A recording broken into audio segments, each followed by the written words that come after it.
오늘 우리에게 주시는 하나님의 말씀은 베드로후서 2장 12절부터 22절까지입니다. 우리 같이 읽도록 하겠습니다. 그러나 그들은 본래 잡혀서 죽을 목적으로 태어난 지각 없는 짐승들과 같아서 알지도 못하는 일들을 비방합니다. 그러다가 그들은 짐승들이 멸망하는 것 같이 멸망을 당할 것입니다.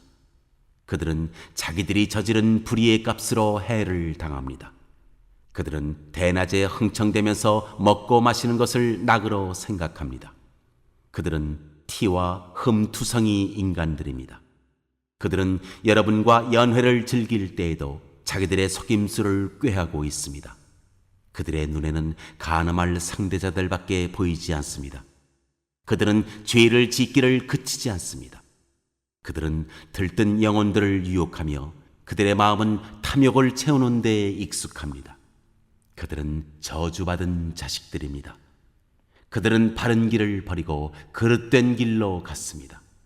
불의의 삭슬을 사랑한 불의의 아들 발람의 길을 따라간 것입니다. 그러나 발람은 자기의 범죄에 대하여 책망을 들었습니다.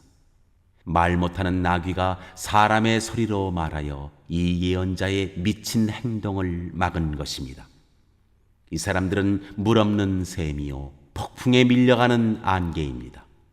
그들에게는 캄캄한 어둠이 마련되어 있습니다. 그들은 허무맹랑하게 큰 소리를 칩니다. 그들은 그릇된 생활을 하는 자들에게서 가까스로 빠져나온 사람들을 육체의 방종한 정욕으로 유혹합니다. 그들은 사람들에게 자유를 약속하지만 자기들은 타락한 종이 되어 있습니다. 누구든지 진 사람은 이긴 사람의 종 노릇을 하게 되는 것입니다. 사람들이 우리의 주님이시며 구주이신 예수 그리스도를 알므로 세상의 더러운 것들에서 벗어났다가 다시 거기에 말려들어서 정복을 당하면 그런 사람들의 형편은 마지막에 더 나빠질 것입니다. 그들이 의의 길을 알고서도 자기들이 받은 거룩한 계명을 저버린다면 차라리 그 길을 알지 못했던 편이 더 좋았을 것입니다. 다음과 같은 속담이 그들에게 사실로 들어맞았습니다. 개는 자기가 토한 것을 도로 먹는다. 그리고 돼지는 몸을 씻고 나서 다시 진창에 뒹군다.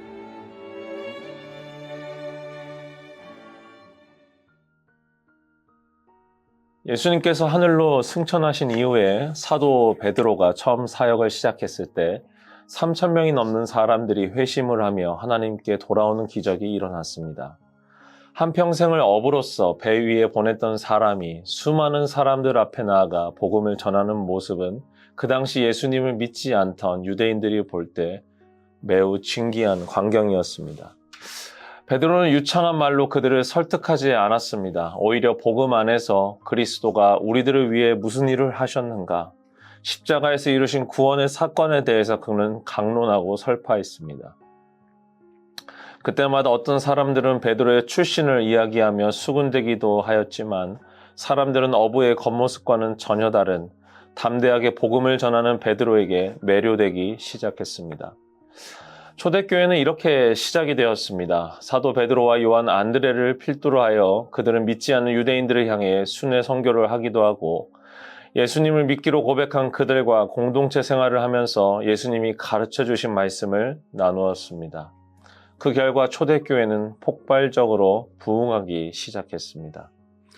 그러나 이런 폭발적인 부흥 안에서도 항상 올바른 진리만이 전해진 것은 아니었습니다. 여느 시대를 막론하고 복음이 전해지는 곳에는 항상 복음을 어둡게 하는 가짜들이 활동했던 것이죠. 우리는 그것을 가리켜 이단과 사이비라고 이야기합니다. 이단은 달을 이 끝단이라는 한자를 사용하여 처음에는 우리가 믿는 기독교와 그럴싸하게 닮아 있으나 그 끝은 우리가 믿는 복음과 완전히 다른 가짜 종교를 말합니다. 물론 이단은 사이비와는 다르게 그들 안에 자체적인 교리가 존재합니다.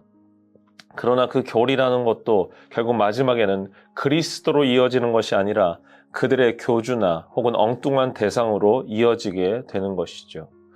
우리가 잘 아는 신천지라든지 JMS라든지 어떻게 보면 그들도 처음에는 하나님을 이야기하고 예수님을 이야기하는 것처럼 보이나 그 끝은 그들의 교주로 끝나는 것을 우리는 볼 수 있습니다. 사이비는 사교라고 말합니다. 사교는 근본적으로 우리가 믿는 기독교와는 완전히 다르고 그 형태와 모습도 전혀 다른 종교입니다. 그들은 철저히 사적 이익만을 추구하고 무엇보다 자신들이 무엇을 믿는지 알려져 있지 않습니다. 사이비는 철저히 자신을 감추고 활동한다는 것이죠. 우리는 이와 같은 이단과 사이비를 주의해야 합니다. 그런데 베드로가 처음 사역을 시작할 때에 초대교회 안에서도 이 이단과 사이비가 존재하고 있었습니다. 베드로후서 2장 14절 한번 같이 읽도록 하겠습니다. 그들의 눈에는 간음할 상대자들밖에 보이지 않습니다. 그들은 죄를 짓기를 그치지 않습니다. 그들은 들뜬 영혼들을 유혹하며 그들의 마음은 탐욕을 채우는 데에 익숙합니다. 그들은 저주받은 자식들입니다. 베드로가 있었던 이 시대에도 이러한 이단들이 예수님을 믿는 영혼들을 유혹하였습니다. 그들의 목적은 한 가지였습니다. 영혼들을 유혹해서 자신들의 탐욕을 채우는 데 활용한 것입니다. 그들의 탐욕으로 인해 하나님의 형상으로 만들어진 그들은 하나님을 떠나 살다가 서서히 인생의 파멸의 길로 걸어가게 되는 것이죠. 그래서 사도 베드로는 베드로 전후서를 기록할 때에 이와 같은 이단들을 특히 경계하면서 초대교회의 성도들에게 하나님을 온전히 바라볼 것을 부탁하였습니다. 사랑하는 성도 여러분, 초대교회 성도들이 당한 이 이단의 유혹은 오늘날 우리 주변에도 이어지고 있습니다. 그들이 말하는 교리와 그들이 말하는 이야기는 우리들에게 너무나 새롭고 신비롭게 들립니다. 그들은 하나같이 기존 교회에서 가르쳐주지 못하는 진리가 있다고 우리를 유혹합니다. 그러나 여러분, 성경 안에는 새롭고 신비스러운 진리는 더 이상 없습니다. 모든 진리는 특별 계신 성경을 통해서 우리 모두에게 알려졌기 때문입니다. 주님께서 십자가에서 매달리시고 모든 물과 피를 쏟으셨을 때 죄에 대한 속량이 이루어졌습니다. 이 속량을 이루신 예수 그리스도를 우리가 믿습니다. 그분을 통해 우리는 하나님으로부터 구원을 선물로 받게 되었습니다. 그래서 오늘날 우리의 신앙생활은 하나님께서 예수님을 통해 우리에게 구원을 주신 이 값없는 은혜에 대한 반응으로 감사하며 살아가게 되는 것입니다. 우리의 노력과 행위를 통해서 구원을 얻는 것이 아니라 아무런 값을 치르지 않은 나를 대신하여 예수님께서 대신 값을 치르셨다는 것을 깨달아 그 감격과 감사로 인해 우리의 신앙생활을 더욱 의미 있게 이어나가는 것입니다. 여기서 어떻게 더 새롭고 신비로운 일들이 나타날 수 있겠습니까? 하나님께서 가르쳐주신 구원의 신비와 능력은 이미 성경에 기록되어 있고 오늘날 우리들의 교회를 통해 모두가 다 드러나게 되었습니다. 그러니까 더 이상 여러분들이 모르는 새로운 이야기들로 인해 마음을 빼앗기지 마시길 부탁드립니다. 하나님께서 우리에게 주신 구원의 약속과 성취는 이미 예수 그리스도를 통해서 이루어졌습니다. 예수 그리스도 한 분이면 충분합니다. 이 놀라운 은혜가 우리 신앙생활의 동력이요 동기가 되어야 할 것입니다. 그렇게 오늘을 살아가는 믿음의 성도들에게 사도 베드로는 이와 같이 이야기합니다. 베드로서 2장 20절입니다.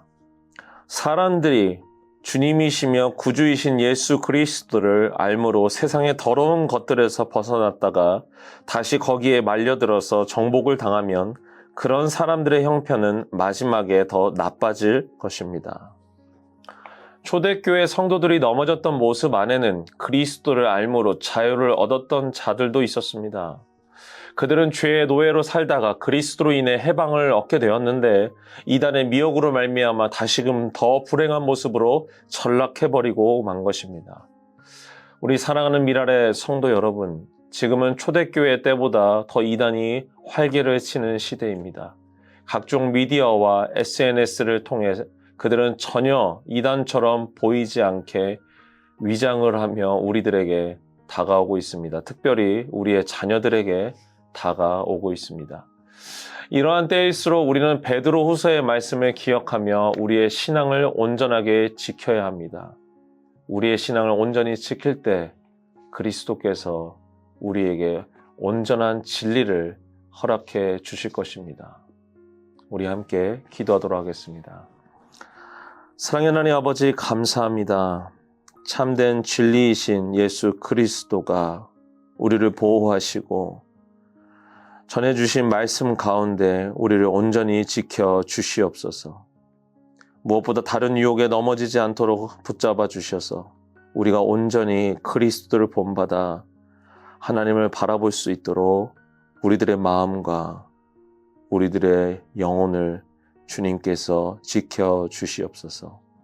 오늘 하루도 살아가는 우리들의 성도들이 오늘 우리에게 주시는 말씀을 기억하며 살아가기를 소망합니다.